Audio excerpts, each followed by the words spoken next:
തമിഴ്നാട്ടിൽ ഏതൊക്കെ അഡ്ജസ്റ്റ്മെന്റ് നടത്തിയിട്ടും മരുന്നിന് പോലും BJP-യുടെ ഒരു MP ഇല്ല. ഒന്ന് ആലോചിക്കണം, 39 സീറ്റുകളാണ് അവിടെ ഉള്ളത്. പുതുച്ചേരിയിലെ ഒരു സീറ്റ് ഉൾപ്പെടെ 40 സീറ്റിൽ ഒരു സീറ്റ് പോലും NDA സഖ്യത്തിനില്ല. ഇനി പറയേണ്ടത് പശ്ചിമ ബംഗാളും അസ്സാമുമാണ്. പശ്ചിമ ബംഗാളിലും അസ്സാമിലും കഴിഞ്ഞ ലോക്സഭാ തെരഞ്ഞെടുപ്പിൽ നേടിയെടുത്തതിന്റെ പകുതി സീറ്റ് മാത്രമേ BJP-ക്ക് ജയിക്കാൻ കഴിഞ്ഞുള്ളൂ. അപ്പോൾ തന്നെ മനസ്സിലാക്കാൻ കഴിയുന്നതാണ് എങ്ങനെയാണ് ഇനി വരുന്ന നിയമസഭാ തെരഞ്ഞെടുപ്പിലേക്കുള്ള BJP-യുടെ ഗ്രാഫ് താഴാൻ പോകുന്നത് എന്നത്.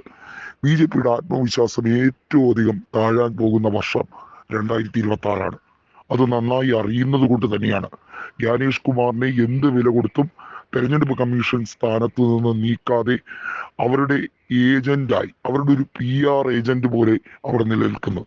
ഒന്ന് ആലോചിക്കണം, എന്ത് തെമ്മാടിത്തരവും കാണിക്കാൻ ഒരു മടിയും കാണിക്കാത്ത ഒരു ബ്യൂറോക്രാറ്റായി ജ്ഞാനേഷ് കുമാർ ഇരിക്കുകയാണ്. തന്റെ മുൻഗാമിയായിരുന്ന രാജീവ് കുമാർ കാണിച്ചു വെച്ച നടപടികളുടെ ഒരു തുടർക്കഥ അതാണ് ജ്ഞാനേഷ് ഇവിടെ ചെയ്യാൻ പോകുന്നത്. സുപ്രീം കോടതിക്ക് തടയാൻ പറ്റുന്നില്ല.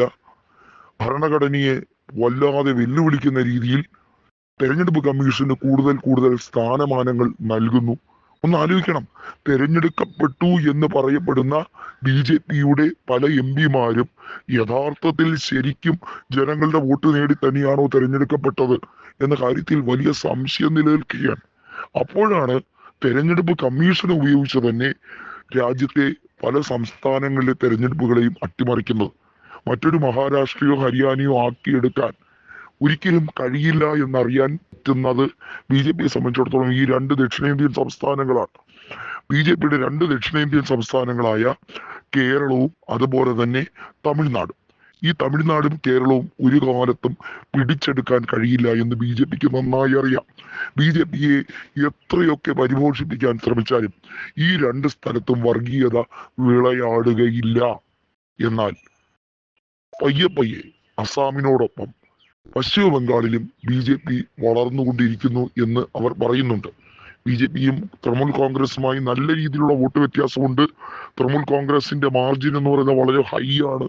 എന്നാൽ പോലും അവിടെ പ്രതിപക്ഷം എന്ന് പറയാൻ CPIM-ഓ അല്ലെങ്കിൽ മറ്റ് ഇടത് സംഘടനകളോ ഒരു മരുന്നിന് പോലും ഇല്ലാതെ മമതാ ബാനർജിയുടെ തേരോട്ടം കഴിഞ്ഞ 3 തവണകളിലായി നടക്കുന്നത് കൊണ്ട് തന്നെ അവിടെ മുഖ്യ പ്രതിപക്ഷമായി BJP എമർജ് ചെയ്തിരിക്കുന്നു. അത്രമാത്രമാണ്. ഈ 2 പ്രദേശങ്ങൾ, ഒന്ന് വടക്കിഴക്കൻ മേഖലയിലേക്ക് നോക്കുന്ന സമയത്തും അതുപോലെ ദക്ഷിണേന്ത്യയിലെ ഈ 2 സംസ്ഥാനങ്ങളും വളരെ നിർണായകമാണ് അടുത്ത തവണ ഇന്ത്യ മുന്നണിയെ സംബന്ധിച്ചിടത്തോളം. കോൺഗ്രസിന് മാത്രമല്ല, ഇന്ത്യ മുന്നണിയെ സംബന്ധിച്ചിടത്തോളം.